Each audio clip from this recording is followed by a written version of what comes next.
ఒక కొత్త job notification అండి. Railway job notification. Already railway job notification గురించి ఎన్ని పోస్టులు పడ్డాయి, దానికి సంబంధించి ఎగ్జామ్ ఎప్పుడు కండక్ట్ చేస్తున్నారు, అలాగే దాని ఫీజు డీటెయిల్స్ ఫుల్ వీడియో అయితే ఇందులో అప్లోడ్ చేశాను. చూస్తూ ఉండండి, క్లియర్గా అర్థమవుతుంది.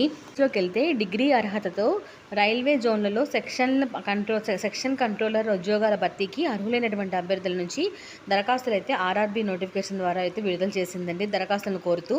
సో రైల్వే జోన్ సంబంధించినటువంటి సెక్షన్ కంట్రోల్ ఉద్యోగాలకు సంబంధించింది. ఈ జాబ్కి ఎలా సెలెక్ట్ చేస్తారు అంటే, అప్లై చేసుకున్న తర్వాత ఎగ్జామ్ అయితే కండక్ట్ చేస్తారండి. సో ఒకే దఫాలో నిర్వహించేటువంటి రాత పరీక్ష ద్వారా ఉద్యోగాలను అయితే ఎంపిక చేస్తారు.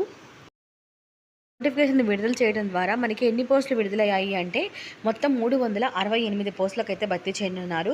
డిగ్రీ అర్హత కలిగినటువంటి అభ్యర్థులకి ఎవరైనా సరే సెప్టెంబర్ 15వ తేదీ నుంచి అయితే ఆన్లైన్ విధానంలో అప్లై చేసుకోవచ్చు. 68 పోస్టులు ఏ పోస్టులకి సంబంధించి ఇచ్చారో చూద్దామండి. అహ్మదాబాద్ జోన్లో ఎక్కడెక్కడ ఇచ్చారు అంటే, అహ్మదాబాద్ జోన్లో 15 పోస్టులు, అలాగే అజ్మీర్ జోన్లో 33 పోస్టులు, అలాగే బెంగళూరు జోన్లో 24 పోస్టులు, భోపాల్ జోన్లో 6 పోస్టులు, భువనేశ్వర్ జోన్లో 17 పోస్టులు ఉన్నాయి. ఇవే కాకుండా ఇంకా వేరే జోన్స్లో కూడా ఉన్నాయండి, చెప్తాను. చండీగఢ్ జోన్లో 7 పోస్టులు, అలాగే చెన్నై జోన్లో 5 పోస్టులు, అలాగే గుహవాటి జోన్లో 16 పోస్టులు, జమ్మూ అండ్ శ్రీనగర్ జోన్లో 10 పోస్టులు, కలకత్తా జోన్లో 28 పోస్టులు, మాల్దా జోన్లో 14 పోస్టులు, ముంబై జోన్లో 44 పోస్టులు అయితే ఉన్నాయండి.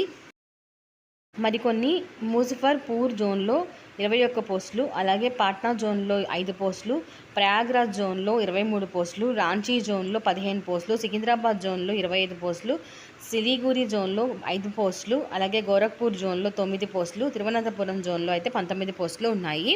జోన్ల వారీగా మొత్తం దేశవ్యాప్తంగా 368 పోస్టులను అయితే భర్తీ చేయనుంది రైల్వే కంట్రోలర్కి సంబంధించిన జాబ్స్ గురించి. పోస్టులు అప్లై చేయాలనుకుంటున్నారో వాళ్ళైతే మాత్రం అభ్యర్థులు ఎవరైనా సరే గుర్తింపు పొందిన యూనివర్సిటీ నుంచి అయితే డిగ్రీ అర్హత పొంది ఉండాలి. వాళ్ళ ఎడ్యుకేషన్ క్వాలిఫికేషన్ డిగ్రీ అయితే కంప్లీట్ చేసి ఉండాలండి. అభ్యర్థుల యొక్క వయోపరిమితి ఎంత ఉండాలి అంటే 20 నుంచి 33 ఏళ్ల మధ్య ఉండాలి. ఏజ్ లిమిట్ అనేది 20 నుంచి 33 సంవత్సరాల మధ్య వాళ్ళే ఉండాలి. రిజర్వేషన్ వర్గాలకి వయోపరిమితిలో సడలింపు ఉంటుంది. ఆసక్తి కలిగినటువంటి వారు ఆన్లైన్ విధానంలో అక్టోబర్ 14 వరకు అయితే అప్లై చేసేటువంటి అవకాశం ఉందండి. దరఖాస్తు ఫీజు కింద జనరల్, బీసీ, అలాగే ఈడబ్ల్యూఎస్ అభ్యర్థులకి 500 రూపాయలు, అలాగే ఎస్సీ, ఎస్టీ మహిళలకి, ట్రాన్స్జెండర్స్కి, అలాగే ఎక్స్ సర్వీస్ మ్యాన్కి, దివ్యాంగ అభ్యర్థులకి 250 రూపాయల చొప్పున అయితే చెల్లించాల్సి ఉంటుందండి దరఖాస్తు ఫీజు అనేది. ఆన్లైన్ రాత పరీక్ష ద్వారా ధ్రువపత్రాల పరిశీలన, మెడికల్ ఎగ్జామినేషన్ ఆధారంగా తుది ఎంపిక అనేది అయితే ఉంటుంది. ఎంపికైనటువంటి వారికి నెలకి 35,000 రూపాయల 400 వరకు జీతం అయితే ఉంటుందండి. అంటే ప్రారంభ శాలరీ అనేది 35,400 నుంచి అయితే స్టార్ట్ అవుతుంది. ఎగ్జామినేషన్కి సంబంధించిన ఇంపార్టెంట్ డేట్స్ ఏంటి అంటే, ఆన్లైన్ దరఖాస్తు ప్రారంభ తేదీ సెప్టెంబర్ 15. సో అలాగే ఆన్లైన్ దరఖాస్తులకు చివరి తేదీ అక్టోబర్ 14. ఆ తర్వాత దరఖాస్తు ఫీజు చెల్లించాల్సినటువంటి చివరి తేదీ అక్టోబర్ 16. దరఖాస్తు సవరణకు సంబంధించిన లాస్ట్ తేదీ ఎప్పుడు అంటే అక్టోబర్ 26, 17 నుంచి 26 వరకు అయితే ఉంది.